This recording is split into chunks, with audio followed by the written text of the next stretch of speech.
Hola nuevamente, bienvenidos. Ya vimos el texto literario, el texto narrativo y en esta ocasión veremos el texto lírico. Desde los inicios, la poesía era acompañada de música y es por eso que también nos referimos a esta expresión artística como lírica, ya que las recitaciones de poesía eran acompañadas por un instrumento que se llama lira, que es muy parecida al acordeón, al arco.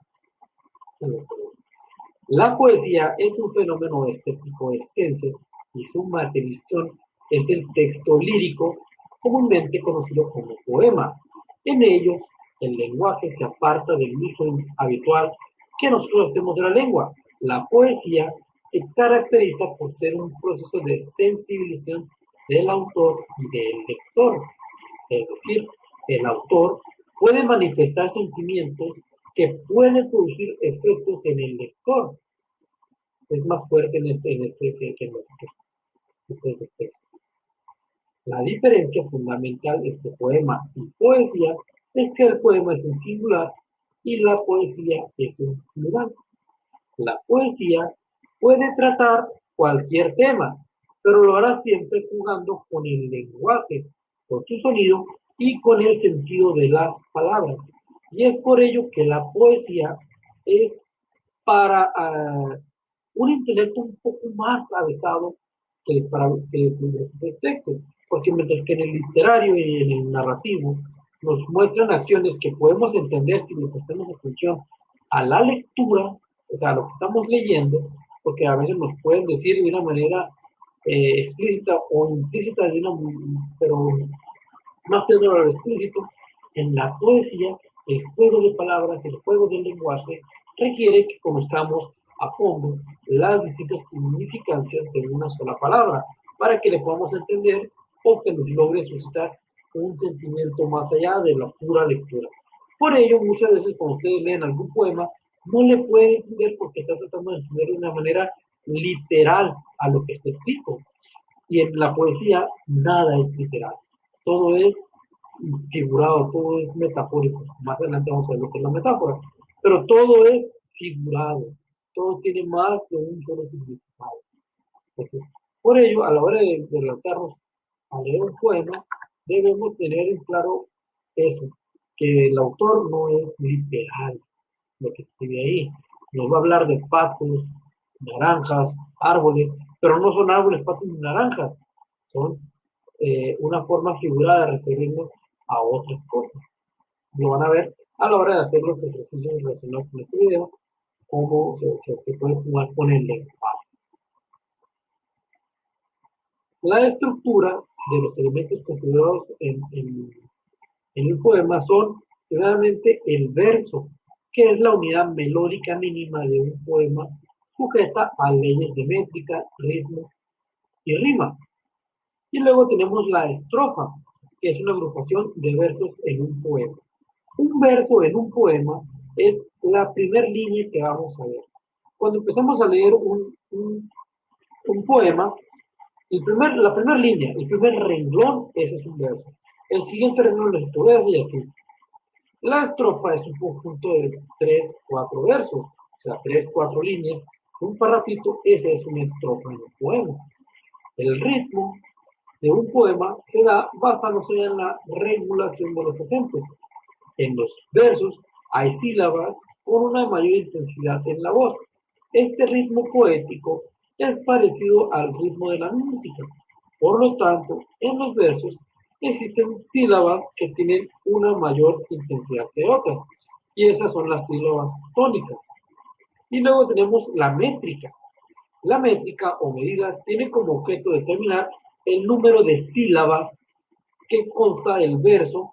Según la medida, podemos clasificar los versos en disílabos, trisílabos, tetrasílabos, pentasílabos, hexasílabos, heptasílabos, octosílabos. Creo yo, a esas alturas, no es necesario mencionar cuántas sílabas corresponde cada uno de los que acabo de mencionar. Pero por si acaso se les olvida o no recuerden bien la raíz de cada una de las palabras, un bisílabo son dos sílabas, trisílabo 3, tetrasílabo 4, pentasílabo 5, hexasílabo 6, heptasílabo 7, octasílabo 8, eneasílabo 9, decasílabo 10, endecasílabo 11, dodecasílabo 12, trisílabo o tridecasílabo 13, y el alejandrino o tetradecasílabo. El alejandrino o tetradecasílabo es lo más que van a encontrar en las palabras en español. ¿Qué quiere decir esto? Que son palabras que son suficientemente largas como para que haya 14 sílabos en ella, las 14 sílabas. Piensen en una palabra que sea de esa manera. Pero ahora, no quiere decir que haya palabras de 14 sílabas, son versos, perdón. Versos cuyas sílabas, si describimos cada una de sus palabras, llegan a 14. En español es lo máximo que puede llegar un tetradecasílabo. ¿Qué quiere decir esto? Que va a ser maravilloso el día que encuentren un verso que esté en tetradecasílabo, que sea un verso tetradecasílabo o alejandrino. Porque quiere decir que tiene 14 sílabas ese verso, que es bastante largo. Me equivoqué ahí en cuanto a la palabra. Son versos de tetradecasílabos. Por eso es la máxima que se va a ver.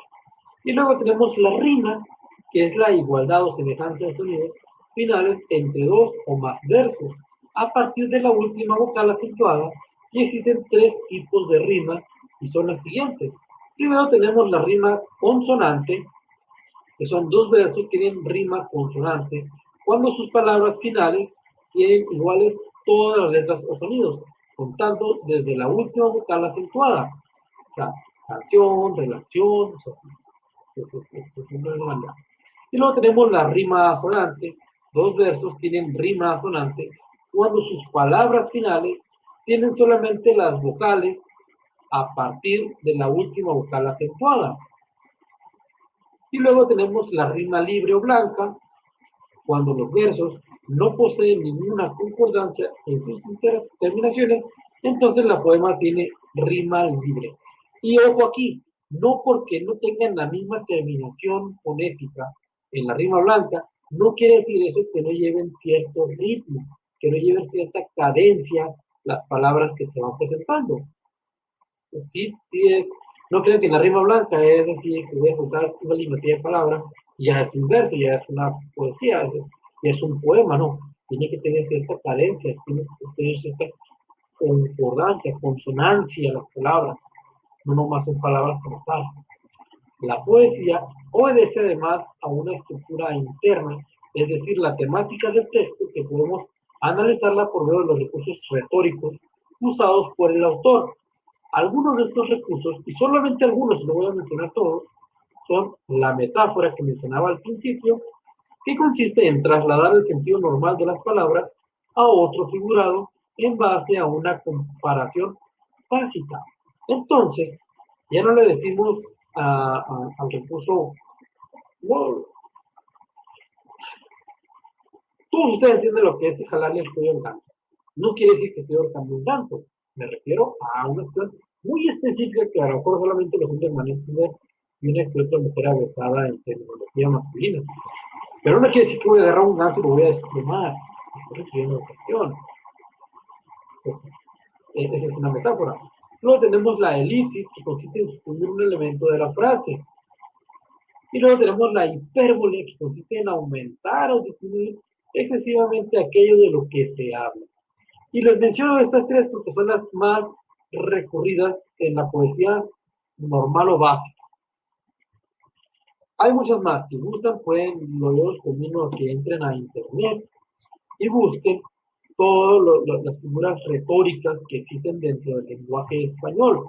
Como les decía al principio, no sé cuál de los otros videos que están realizando en esta unidad, nuestro idioma está pletórico, está repleto de figuras retóricas y de lenguaje. Es uno de los idiomas más completos, más ricos en cuanto a vocablos.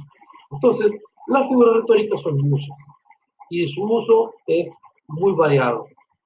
Pues bien, En la actividad relacionada a este video van a tener que leer un poema pequeño, se llama Malas manos tomaron tu vida. No le voy a decir de qué trata porque parte de la tarea es ver la intencionalidad del autor. Y tienen que ver, van a tener que poner si sus rimas son libres, si son consonantes, si son asonantes, cuál es la estructura, o sea, de cuántos sílabos corresponde cada uno de sus versos. La unidad, bueno, van a tener que también poner o sacar a unir. Bueno, ¿qué es la respuesta? Ver a qué concepto corresponde cada uno de los significados que se van a dar aquí. Le van a pedir que le construyan el poema, o sea, que digan, a ver, ¿a qué parte pertenece esta parte? ¿Cuál es la estructura del poema? Entonces, es sencillo. Cabe mencionar que cuando, no lo menciono ahorita porque no lo viene en el texto, pero arte mayor y arte menor, muy importante que tienen en la actividad, arte mayor se considera cuando un poema, sus versos son mayores a 8 sílabos. O sea, cuando un poema tiene más de 8 sílabos en un verso, se considera arte mayor. Cuando tiene menos de 8 sílabos, es arte menor. Solamente es como un dato que me olvidó decirles. Solamente porque sé que viene en la actividad operativa. Entonces, las recomendaciones son las mismas. Contesten todo, no dejen de contestar nada. Si se les torna la carreta, pues contáctenme. Los dejo a su criterio. Hablen con la coordinadora si ella les puede facilitar información mía para que me contacten en caso de que se les torne la carreta. Yo no creo los videos, trato de ser lo más explicativos posible. Entonces, pues no me queda más que decirles mucha suerte y adelante.